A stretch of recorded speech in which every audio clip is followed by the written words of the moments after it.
Oke, assalamualaikum warahmatullahi wabarakatuh ya. Salam berjumpa kembali di channel saya teman-teman. Oke, ini kita buat video lagi ya untuk tentang cara mendeteksi CDI lemah ataupun mati ya teman-teman. Oke, ini kita bahas seputar CDI ya.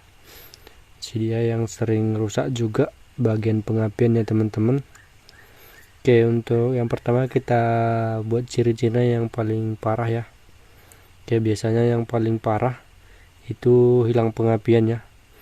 Oke, untuk teman-teman bagaimana cara ngeceknya jika teman-teman motornya hilang pengapian, dan cara ngecek kalau memang itu adalah CDI ya.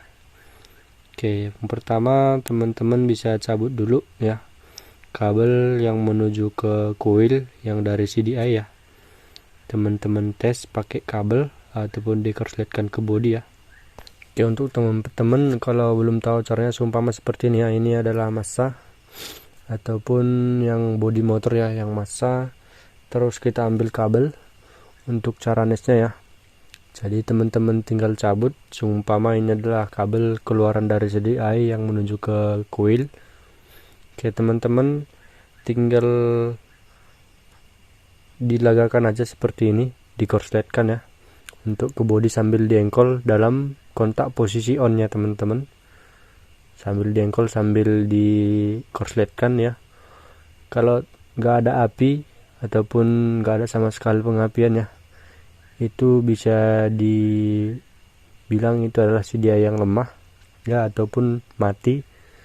Kalau memang udah diengkol sambil dikorsletkan seperti ini nggak ada api ya yang menuju ke coil, ya itu bisa dipastikan CDI ya. Oke, teman-teman silahkan ganti CDI nya kalau ciri-cirinya seperti itu. Tapi kalau memang teman-teman udah ganti CDI nya ya, jika teman-teman udah ganti CDI baru tetap juga nggak ada api ya, teman-teman bisa silahkan cek pulser CDI nya ya. Pulser CDI nya seperti ini ya, ininya yang sering rusak. Jika memang sudah dites CDI yang baru tetap juga nggak ada api ya, teman-teman silahkan ganti pulser CDI nya ya. Itu dia yang paling pertama. Dan mungkin kalau teman-teman mau ganti CDI, kalau sebelum beli baru ya, itu saran dari saya, sebelum beli baru teman-teman bisa pinjam dulu CDI teman ataupun CDI yang bekas ya, yang masih bisa untuk ngetes pengapian sebelum ganti baru ya, biar nggak sayang duitnya ya. Kalau memang nggak CDI nanti ya dipastikan dulu sebenarnya. Untuk paling utamanya cek pakai CDI yang second ataupun CDI teman pinjam yang masih hidup, biar nggak sayang duitnya untuk beli baru ya. Oke, itu yang pertama. Oke, untuk yang selanjutnya, untuk yang kedua ya teman-teman, untuk ciri-ciri CDI yang lemah itu kita ketika di RPM tinggi ya, ketika di RPM tinggi itu kita gas itu berebet ya teman-teman ya. Itu ciri-ciri yang kedua, dia berebet. Tapi kalau dia di RPM rendah ataupun lamsam ya, itu dia bagus. Itu bisa juga diragukan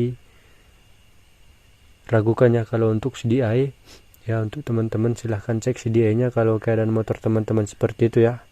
Itu biasanya terjadi di motor AC ya, ataupun motor Supra ataupun C series dan motor Cina ya teman-teman. Itu dia untuk ciri-ciri yang kedua.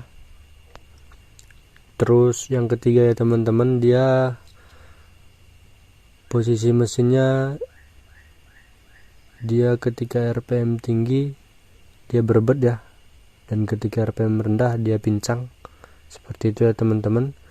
Jadi itu biasanya CDI juga ya, itu sering terjadi juga pada Honda Karisma ya teman-teman, ataupun CDI DC.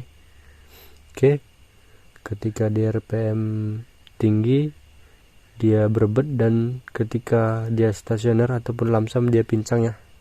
Itu bisa jadi juga dia di CDI ya. Itu ciri-ciri yang ketiga. Itu biasanya terjadi pada Honda Karisma atau Super 125 ya teman-teman, yang biasanya udah lama nggak dikasih aki ya. Jadi itu biasanya CDI juga Tapi kalau yang keadaan seperti itu, kalau teman-teman kasih aki yang normal, kadang ada yang bagus lagi ya, tapi kadang ada yang nggak bisa juga ya, karena udah lama gak dikasih aki. Biasanya itu si dia nya juga lemah. Oke, itu ciri-ciri yang ketiga. Terus ke ciri-ciri yang keempat ya. Yang keempat itu biasanya berbet ya, ataupun suaranya ngayun-ngayun ya ketika motor ditarik gas. Terus suaranya mesinnya juga pincang ketika RPM rendah ya teman-teman. Itu biasanya ciri-ciri dia juga ya yang udah lemah. Ini biasa terjadi ke motor-motor yang 2 tak ya, seperti RS King, Porsche One, dan Tornado ya. Itu ciri-ciri untuk CDI yang 2 tak ya. Biasanya kalau seperti itu berbet atau tidak bertenaga atau ngayun-ngayun ketika di motor ditarik gas ya. Jadi suaranya juga suara mesin juga pincang. Itu biasanya kejadian yang menurut pengalaman saya teman-teman pada mesin 2 tak itu sering kena CDI nya juga.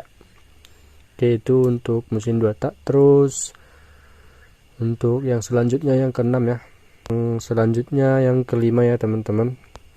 Oke, yang kelima ketika RPM tinggi dia suara mesinnya nyendat ya, seperti kehabisan minyak.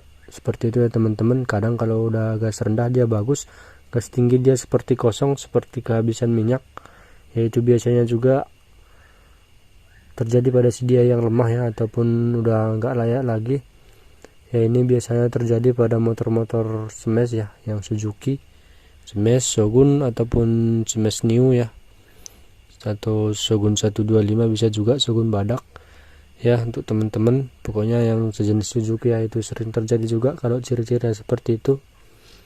Oke, untuk teman-teman ini versi saya ya untuk si dia yang lemah. Kalau teman-teman ngalami hal yang seperti itu yang saya sebutkan tadi di motornya, yang teman-teman punya mesin 2 tak, 4 tak, Suzuki, Honda, Yamaha ya, bisa jadi ada salah satu ciri-ciri yang saya sebutkan tadi ya. Teman-teman cek aja dulu CDI nya ya.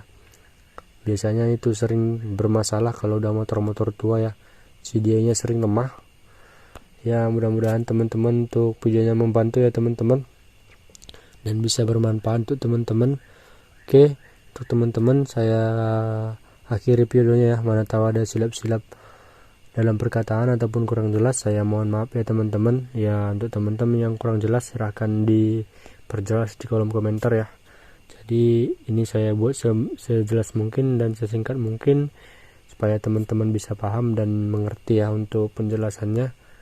Oke, untuk teman-teman silahkan dukung terus channel kami ya, untuk klik like, subscribe, dan juga di share ya videonya, biar kami bisa lebih semangat juga untuk buat tutorial-tutorial yang lain yang seputar sepeda motor ya, yang mungkin lebih mendidik dan berbagi pengalaman juga ya. Oke, sekian dulu untuk videonya. Salam dari saya. Wassalamualaikum warahmatullahi wabarakatuh.